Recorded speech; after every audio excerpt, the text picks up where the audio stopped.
Valera opened her eyes for what she believed would be the last time. The ancient dragon had slept for over 1,000 years among the stars. Now loud alarms woke her from her long rest. Her massive ship, which looked like a dragon from old Earth stories but was made of advanced technology, floated at the edge of a small solar system. The ship's systems, which had kept her alive during her long sleep, were failing one by one. Warning lights flashed across the control panels. The air recyclers made strange grinding noises. Valera knew what this meant. Death was coming. Valera was the last of her kind. Her people, the Draconis, had once been mighty travelers of the stars.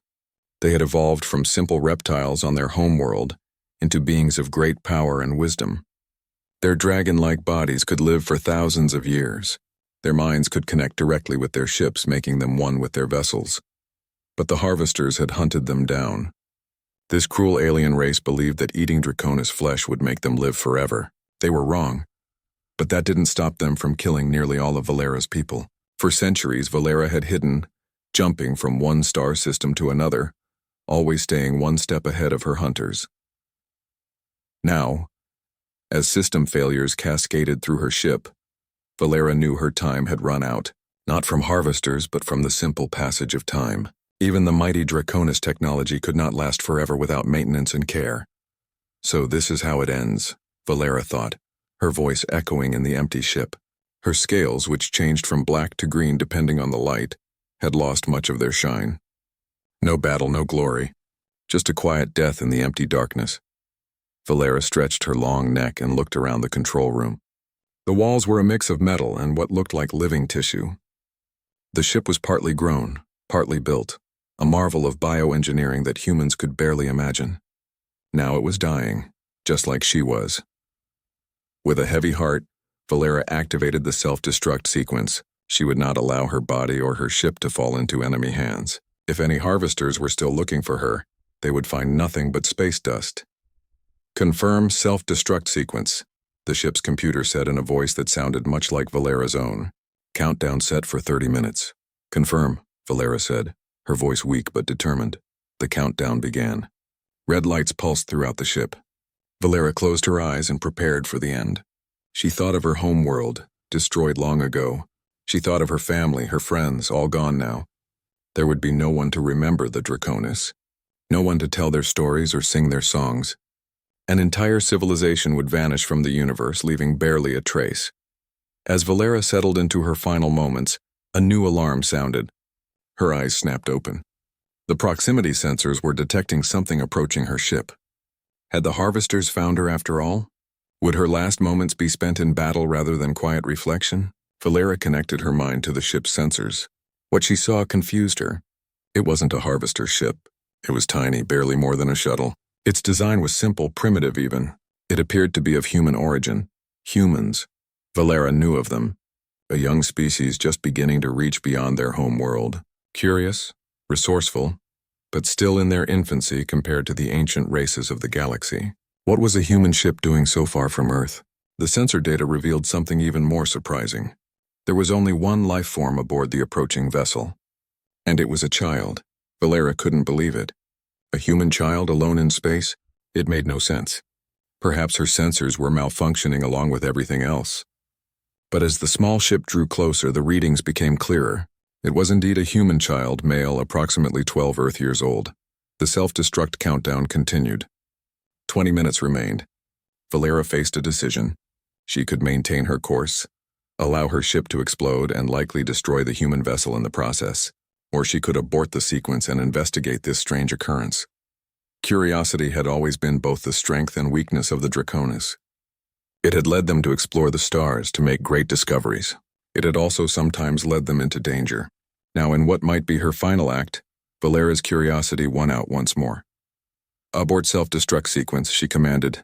Self-destruct aborted, the computer confirmed. Warning, multiple system failures still in progress.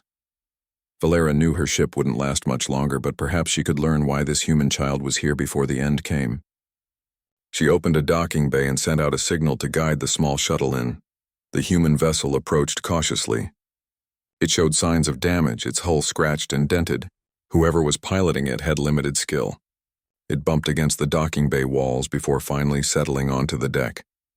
Valera watched through the ship's cameras as the shuttle's door opened. A small figure emerged, dressed in a simple spacesuit with the helmet visor up. It was indeed a human boy, with dark hair and wide, frightened eyes. He looked around the vast docking bay with wonder and fear. "Hello," the boy called out, his voice echoing. "Is anyone there? I need help." Valera remained hidden, observing. Why was this child alone? Where were his parents? His people? How had he come to be drifting in space in a damaged shuttle? The boy took tentative steps away from his shuttle, his movements showing the caution of someone in an unfamiliar place.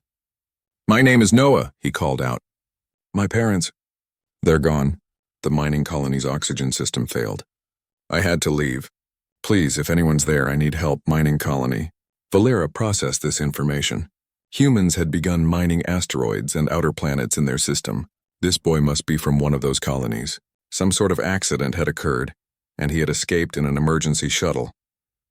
As Noah ventured deeper into the ship, Valera followed his progress through the internal sensors. She could end this quickly, show herself, likely terrifying the boy in the process. But something held her back. It had been so long since she had interacted with any other living being. She found herself curious about this small human who had somehow found his way to her dying ship. The boy continued to explore, calling out occasionally, his voice growing more desperate. "Please, I'm running out of air in my suit. I need help." Valera realized she would have to reveal herself soon, or the boy might die right there in her ship. That would be a sad way for both of them to end their stories. As Noah approached the central chamber where Valera's true form lay connected to the ship's systems, she prepared to show herself. But before she could do so, the boy entered the room and saw her. For a moment, time seemed to stop. The human boy stood frozen, staring at the massive dragon before him. Valera waited for the scream, for the panic and fear that usually came when other species first saw the Draconis. Instead, Noah whispered one word: "Beautiful." And then he did something no being had done in centuries.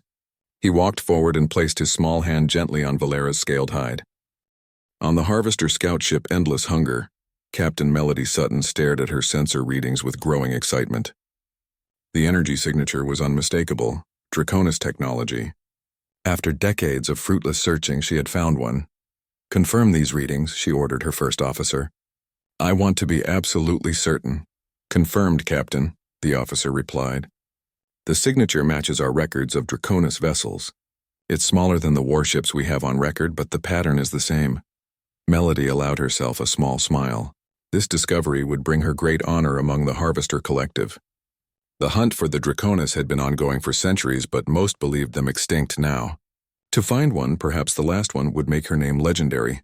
"Set course to intercept," she commanded, "and prepare a message to command. Tell them we found a Draconis."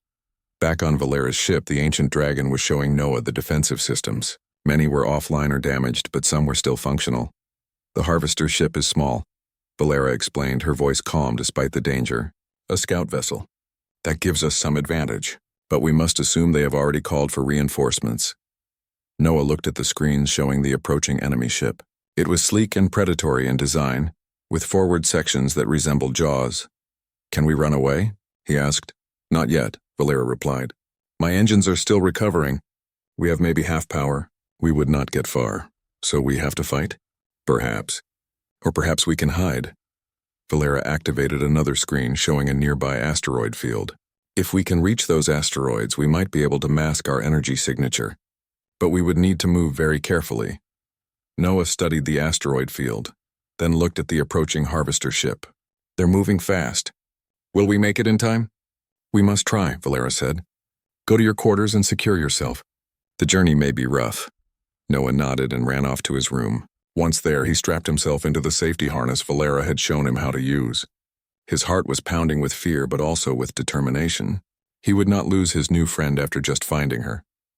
Valera engaged the ship's engines, wincing at the strain on her still-healing systems. The massive dragon-shaped vessel began to move toward the asteroid field, its movements slower and less graceful than they would have been at full power. On the Endless Hunger, Melody Sutton noticed the movement. "They've spotted us," she said. "They're making for the asteroid field. Increase speed." We can't let them hide. Her ship accelerated, rapidly closing the distance to Valera's vessel. Inside his quarters, Noah felt the ship shudder. The movement was becoming less smooth. He unstrapped himself and ran back to the central chamber, ignoring Valera's instructions to stay secured. "What's happening?" he called as he entered.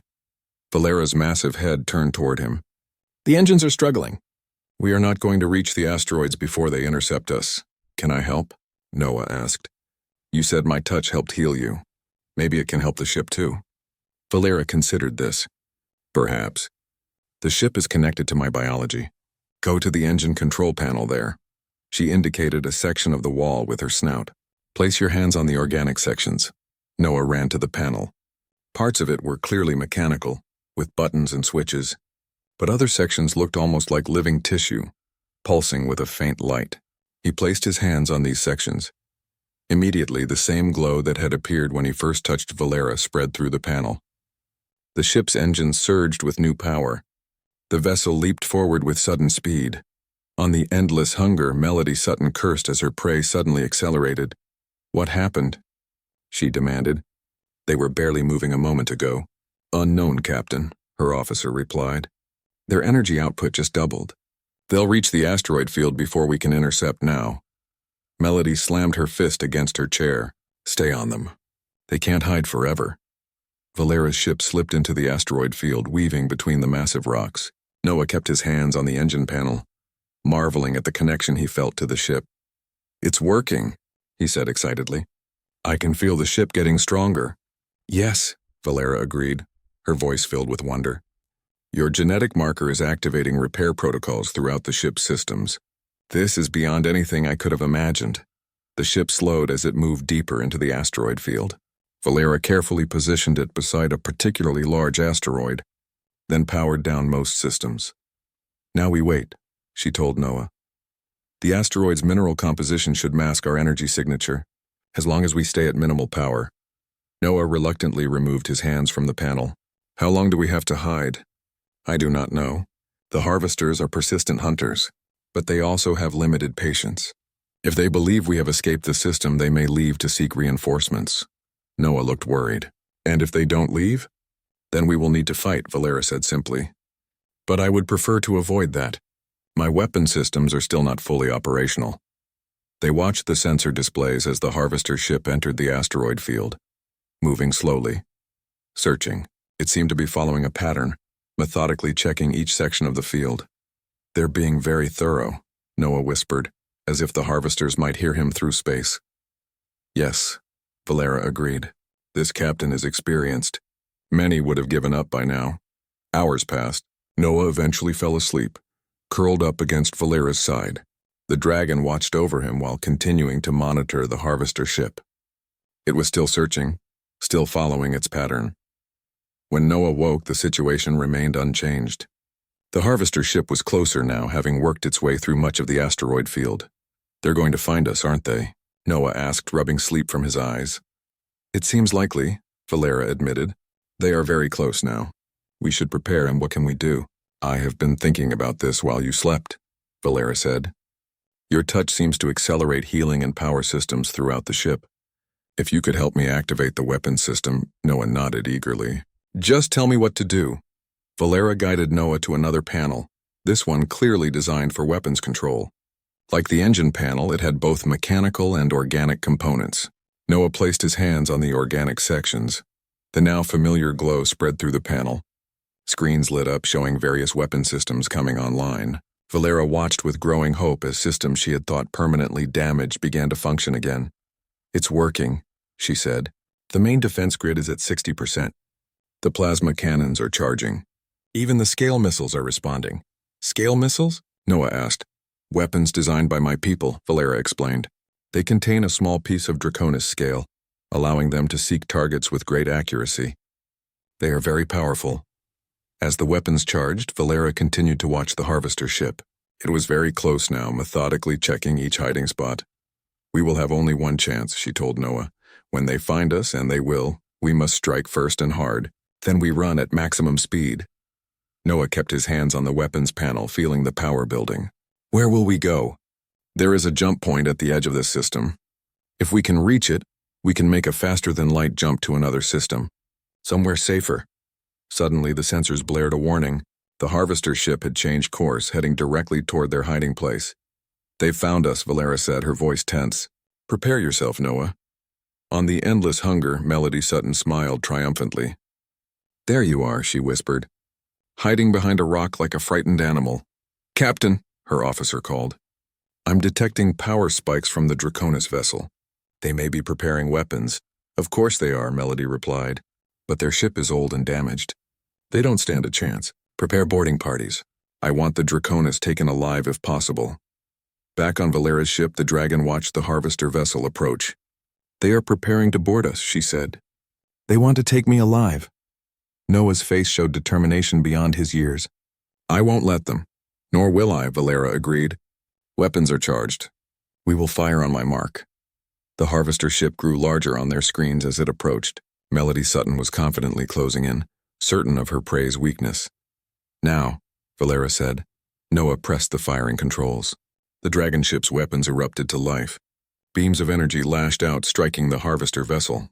Scale missiles launched, twisting through space with unnatural precision to strike critical systems. On the endless hunger, chaos erupted as systems failed and alarms blared. "Impossible," Melody shouted. "Their weapons shouldn't be functional." "Heavy damage to engines and life support," her officer reported, voice tight with panic. "Boarding parties are trapped in their launch bays. Weapon systems offline." Melody stared in disbelief as her sensors showed the Draconis ship powering up its engines. "Stop them," she ordered. "Emergency power to engines. Don't let them escape." But it was too late. Valera's ship surged forward, its dragon-like form now glowing with renewed energy. It slipped past the damaged harvester vessel and accelerated toward open space. "We did it," Noah cheered, watching the harvester ship fall behind on their screens. "Not yet," Valera cautioned. "They are damaged but not destroyed, and they will have called for reinforcements." Valera felt the boy's hand touch her scales. The sensation was strange, warm, and gentle. No one had touched her with kindness in centuries. Most beings who saw a Draconis either ran in fear or attacked with weapons. This simple touch of wonder made Valera's ancient heart beat faster. "You're like a dragon," Noah said, his voice filled with awe. "I thought dragons were just in stories." Valera didn't move. She watched the boy closely. He showed no fear, only amazement. His small hand continued to stroke her scales, which shifted from black to green under his touch. Then something unexpected happened. Where Noah's fingers touched Valera's hide, a soft glow began to spread. The scales brightened and a warm feeling flowed through Valera's body. Suddenly, some of the pain she had been feeling for decades began to fade. The ship's computer spoke. "Unknown biological interaction detected. Cellular regeneration initiated." Valera was shocked. Regeneration? That was impossible. Her kind could heal quickly, but her body had been failing for too long. She was too old, too damaged. Yet the evidence was clear on the monitors around her. The boy's touch had somehow triggered her body's ancient healing abilities. "What's happening?" Noah asked, noticing the glow. He pulled his hand back quickly. "Did I hurt you?" Valera found her voice speaking aloud for the first time in years. "No, child. You did not hurt me." Her voice was deep and melodic, filling the chamber. "You have done something I thought impossible. You have begun to heal me." Noah's eyes widened even further. "You can talk. And you understand me." "Yes," Valera replied. "I am Valera, last of the Draconis. And you are Noah, a human child very far from home." Noah nodded, his initial surprise giving way to a flood of words. "My parents were asteroid miners. There was an accident at our colony. The oxygen systems failed. Everyone is gone." His voice broke. "I took an emergency shuttle. I didn't know where to go. I just flew away from the colony. Then I saw your ship. It's so big and it looks like a dragon. It is designed to resemble the natural form of my species," Valera explained. She was fascinated by the readings on the monitors. The boy's touch had indeed triggered something in her biology. Her cells were regenerating at a remarkable rate. How was this possible? She focused her sensors on Noah, scanning him carefully. There was something unusual about his genetic structure, a marker she had never seen before in humans or any other species. "Noah," she said, "may I scan you more closely? There's something special about you, something that has helped me." Noah looked uncertain but nodded. "Will it hurt?" No, Valera assured him. You will feel nothing. A soft blue light emerged from the ceiling and passed over Noah's body. Valera studied the results with growing excitement. The boy carried a unique genetic variation, something that had accidentally matched with Draconis biology in a way that stimulated healing. It was 1 in a trillion chance that such a compatible being would find her. Your genetic structure, Valera explained, trying to use simple terms the boy would understand, is special. When you touched me, it helped my body start to heal itself. Like medicine? Noah asked. Yes, like medicine. Very special medicine that I thought didn't exist anymore. As they spoke, more of the ship's systems began to come back online. Lights that had been dark for years flickered to life. The air circulation improved. Valera could feel her connection to the ship strengthening. My ship is healing too, she told Noah. It is partly biological, connected to me. As I heal, it heals. Noah looked around in wonder as more lights came on. That's good, right? You were sick before? I was dying, Valera said simply. My species is nearly extinct. I have been alone for a very long time. My body and my ship were failing. I had activated the self-destruct sequence when you arrived. Noah's face showed shock. You were going to blow up your ship? With you in it? Yes, I did not wish my remains to be found by those who hunt my kind. Who hunts you? Noah asked, sitting down cross-legged on the floor near Valera's massive head. Valera considered how much to tell the boy. He was young, but he had already faced death at his colony. He was not as innocent as most children his age. They are called the Harvesters, she explained. They believe that consuming Draconis flesh will make them immortal. It is not true, but they have hunted us nearly to extinction because of this belief. Noah's face showed disgust. That's horrible. They eat you? They try to, Valera said. But I have managed to avoid them for many centuries. Are they still looking for you? I do not know. Perhaps they believe all Draconis are gone now. I have not encountered them in a long time. As they talked, Valera continued to monitor her body's healing progress. It was remarkable. Systems that had been failing for decades were stabilizing. Her strength was returning, and with it came something she had not felt in a very long time. Hope. Noah, she said, you need food and proper rest. There are quarters on this ship designed for visitors from other species. They have not been used in a long time, but I can prepare them for you. You mean I can stay here? Noah asked, his eyes lighting up. For now, yes. You saved my life, whether you meant to or not. I owe you a debt, and you have nowhere else to go. Noah's face fell at the reminder of his situation. My parents, everyone I knew. I am sorry for your loss, Valera said gently. I too know what it is to lose everyone. A tear ran down Noah's cheek, but he wiped it away quickly. At least we're not alone anymore. We found each other. This simple statement touched Valera deeply. Yes, they had found each other. The last Draconis and an orphaned human boy. Both alone in the universe until chance brought them together. Come, she said. Let me show you where you can rest. And then there is much I need to learn about how humans live now. It has been many years since I interacted with your species. Noah stood up, seeming reluctant to leave Valera's side. Will you be okay if I go to another room? Yes, Valera assured him. Our connection appears to be established now. My healing will continue, and I can speak to you through the ship's communication system wherever you are. Noah nodded and followed the lights that Valera activated to guide him. As he left the central chamber, Valera accessed the ship's food synthesis systems. They would need reprogramming to create human-compatible nutrition. She also began cleaning and preparing the visitor quarters. For the first time in centuries, Valera had a purpose beyond simple survival. This human child needed her protection and care, and she, it seemed, needed him for her continued existence. As Noah settled into his new quarters, Valera continued analyzing his unique genetic structure. The more she learned, the more she was amazed. The boy's DNA contained markers that were extraordinarily rare. These markers interacted with Draconis biology in a way that accelerated healing and regeneration. If the Harvesters ever discovered this, they would hunt humans as they had hunted the Draconis. Valera vowed not to let that happen. She would protect Noah and she would keep this secret safe. Over the next few days, Valera and Noah developed a routine. Noah would spend time in the central chamber with Valera, telling her about his life on the mining colony.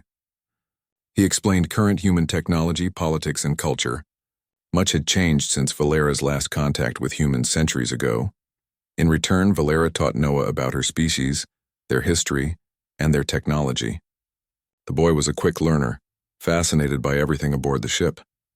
"Can you teach me how to fly this?" Noah asked one day, looking at the ship's control systems. "Perhaps in time," Valera replied. "It is designed to be controlled by Draconis minds, but there are manual override systems that a human could learn to use." As they spoke, a new alarm suddenly blared throughout the ship. Valera's attention snapped to the long-range sensors. "What is it?" Noah asked, worried by Valera's sudden tension. Valera's voice was grim when she answered. "A ship has just entered this system. Its energy signature is one I recognize. Harvesters." Noah's face paled. "The ones who hunt you?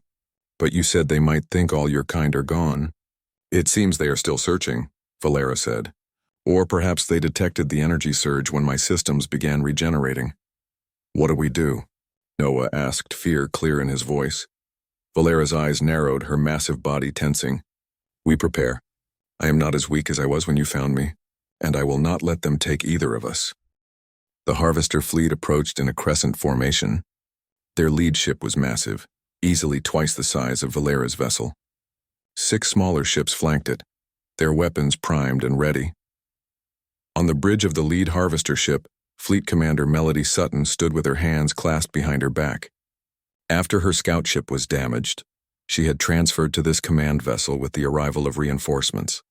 Her failure to capture the Draconis had been embarrassing, but now she had a chance to redeem herself. "The Draconis vessel is holding position near the gas giant," her sensor officer reported. "But there's another ship with it. Unknown design." "Show me," Melody ordered. The screen displayed an image of the human ship Defender. "It appears to be of Earth origin," the officer said. "A military vessel, though primitive by our standards." Melody frowned. "Why would a human ship be here? And why would it be with the Draconis?" "Unknown, Commander." "They may have formed an alliance," Melody considered this. "The humans are expanding their territory. Perhaps they've encountered the Draconis and been fooled by its lies." She straightened her uniform. "It makes no difference. If they stand with the Draconis, they will share its fate." She turned to her communications officer. "Open a channel to the Earthship. Let's see if they can be reasoned with." On the Defender, Commander Olivia West was coordinating with Valera through their linked communication systems. "My ship has strong forward shields but weaker coverage on our ventral side," Olivia explained. "We should position ourselves above your vessel to compensate." "Agreed," Valera replied. "My weapons have greater range but take longer to recharge. We should time our attacks to maintain constant pressure." Their planning was interrupted by an incoming transmission. "Commander," Olivia's communications officer called. "We're receiving a message from the lead Harvester ship." "Put it through," Olivia ordered. Melody Sutton's face appeared on the screen. Her skin was pale gray, with faint scale-like patterns visible on her temples. Her eyes were entirely black without visible pupils or whites. "Earth vessel," Melody said, her voice cold and precise. "I am Fleet Commander Sutton of the Harvester Collective. You are interfering in matters that do not concern your species. The being you are protecting is the property of the Collective. Withdraw immediately or face destruction." Olivia's expression hardened. "This is Commander West of the Earth Defense Fleet. We recognize no claim of ownership over sentient beings. The Draconis is under our protection, as is the human child aboard her vessel. It is you who should withdraw." Melody's face showed momentary surprise at the mention of a human child. "You would risk war with the Collective for the sake of a single Draconis." "Unwise, Commander. Our technology far exceeds yours." "Perhaps," Olivia replied. "But we stand by our principles, and we are not alone." Melody's black eyes narrowed. "So be it.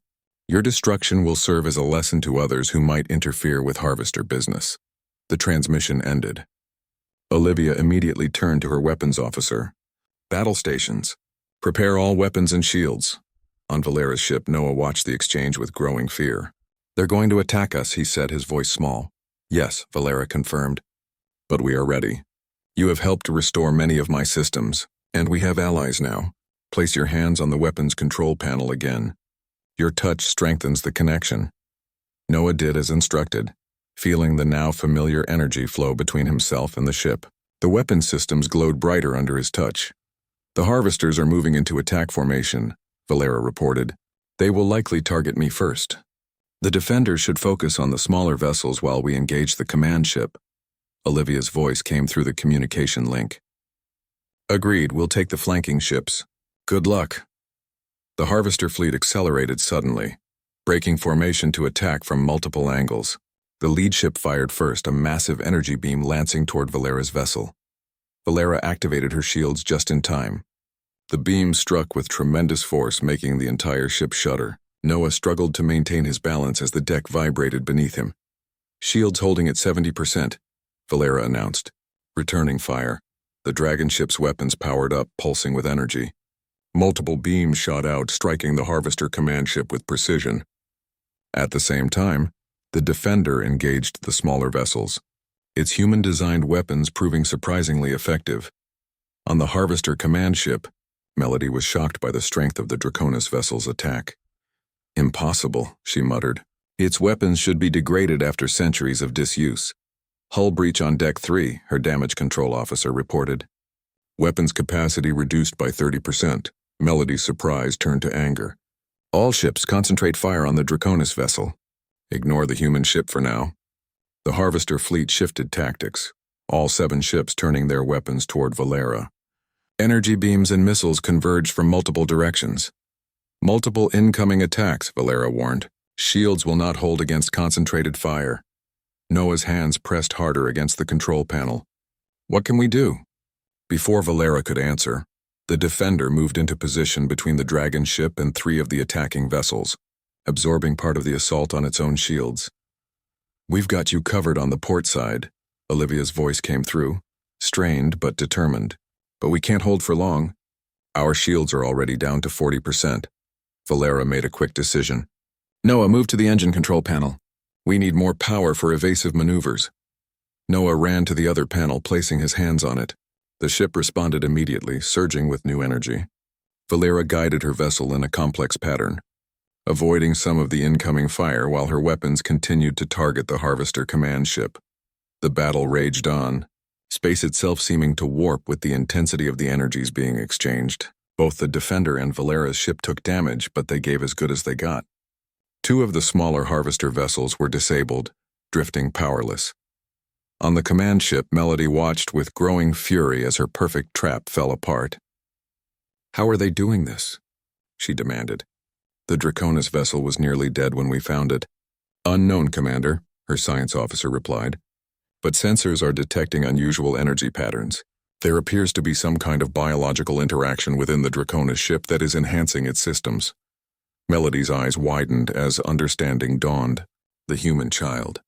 There must be something special about it, something compatible with Draconis biology. She turned to her weapons officer. Change targets. I want that human child captured alive. The command ship shifted its attack, firing precision beams at sections of Valera's vessel away from the central chamber where Noah stood. It was trying to create a path for boarding parties. Valera recognized the strategy immediately. They're trying to reach you, Noah, she said urgently. They've realized your importance, Noah looked terrified. What do we do? Valera thought quickly. There is one option, but it is dangerous. I could attempt to establish a full neural link with you and the ship. It would boost our defensive capabilities tremendously, but the strain might be too much for your human physiology. Would it help us win? Noah asked. Yes, but then do it, Noah said firmly. I trust you, Valera. Valera hesitated only a moment longer. Very well. Stand in the center of the chamber and close your eyes.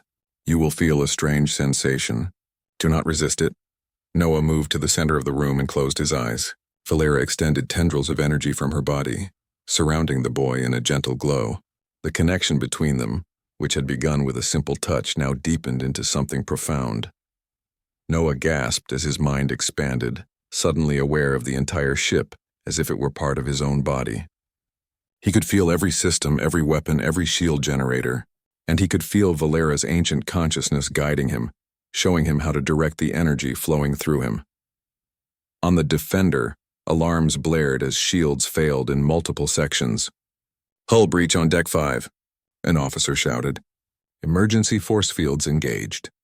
Olivia gripped her chair arms tightly. Reroute emergency power to weapons. If we're going down, we're taking as many of them with us as we can. Suddenly, her sensor officer called out in surprise. Commander, I'm detecting a massive energy surge from the Draconis vessel. Olivia looked at her screen in amazement. Valera's ship was now glowing with an intense light, pulsing with power beyond anything they had seen. The dragon-like form seemed to come alive, moving with new grace and speed. On the Harvester command ship, Melody stared in disbelief at the readings. What is happening? Before anyone could answer, Valera's ship attacked. Beams of energy more powerful than any previous assault struck the Harvester vessels with pinpoint accuracy.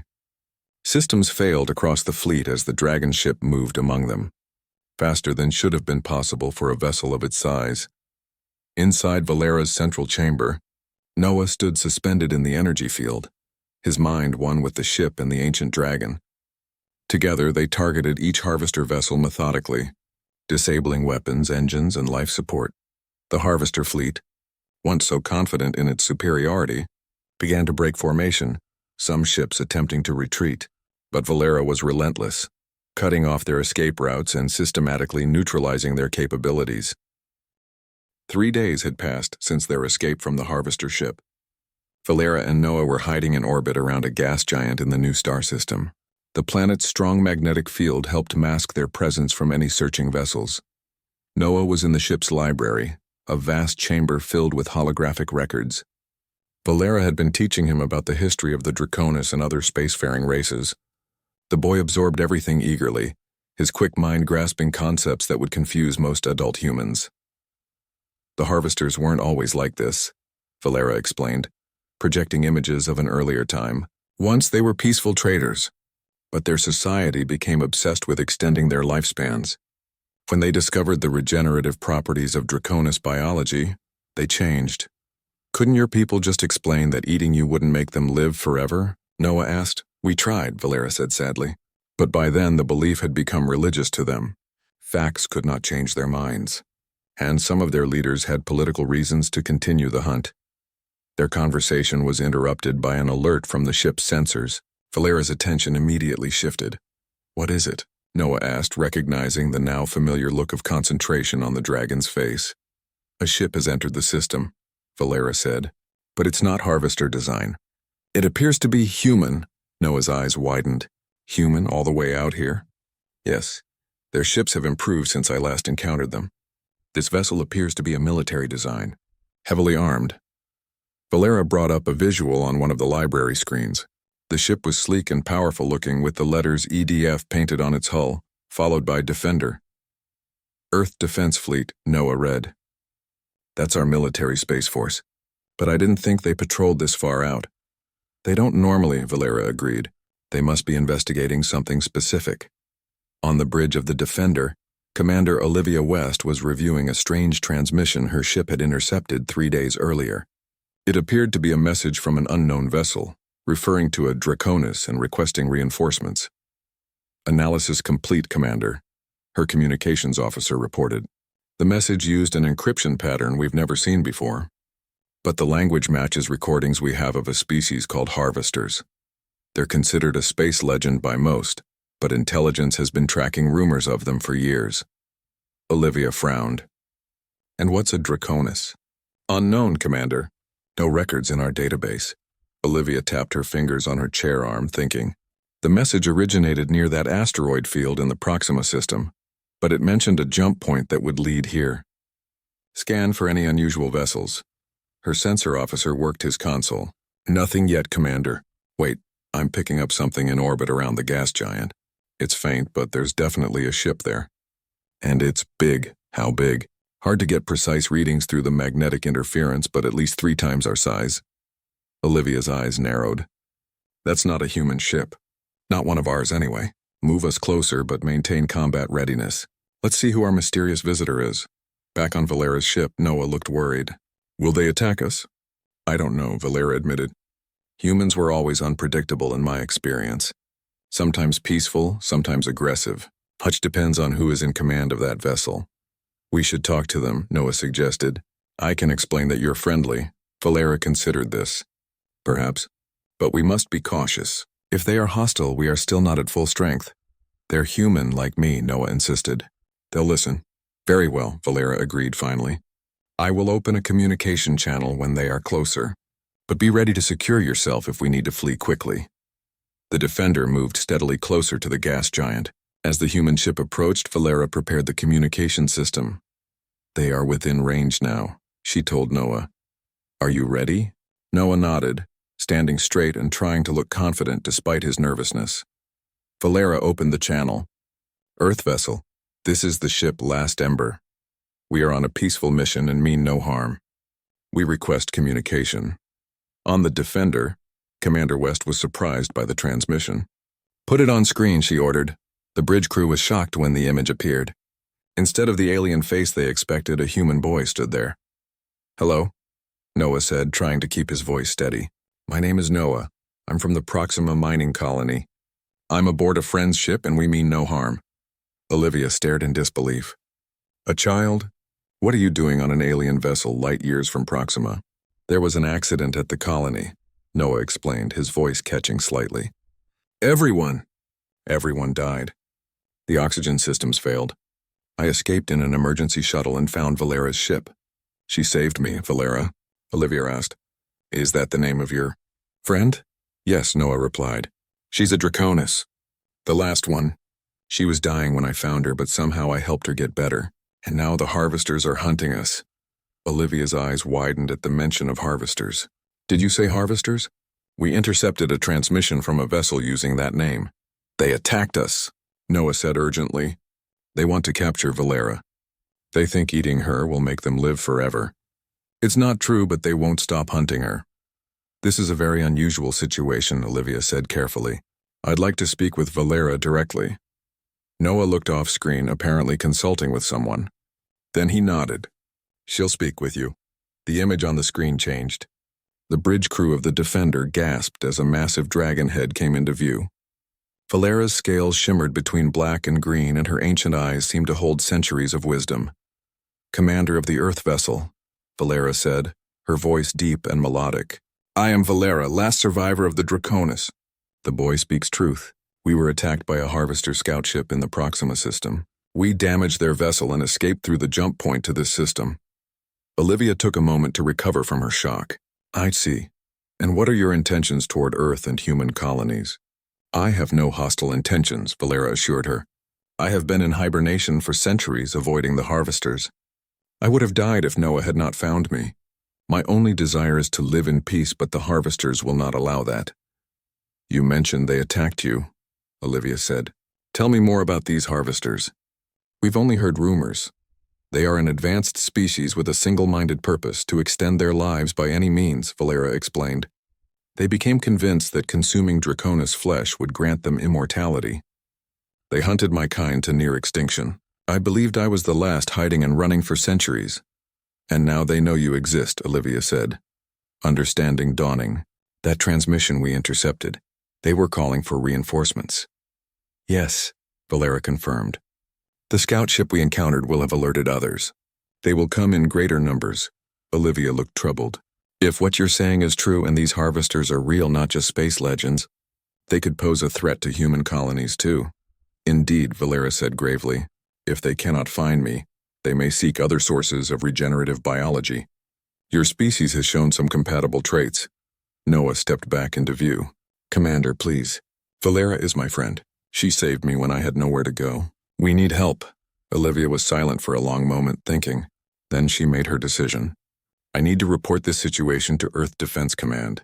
In the meantime, I invite you to dock with our vessel. We can offer medical attention to the boy and discuss this further in person. Valera hesitated.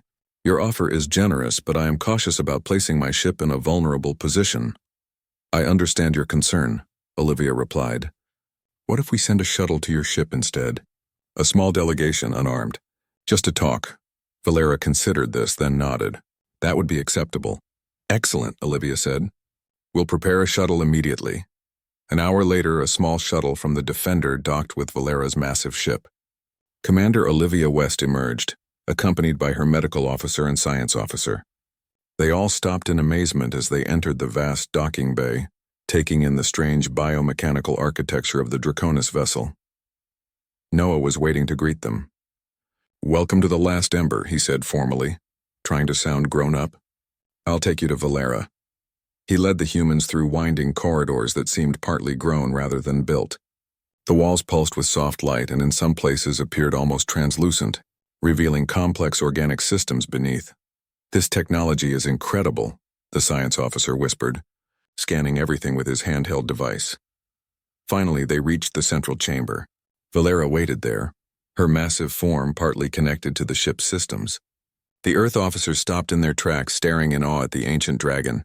"Welcome," Valera said. "It has been many centuries since I hosted human visitors." Olivia stepped forward, maintaining her composure despite her amazement. "Thank you for allowing us aboard.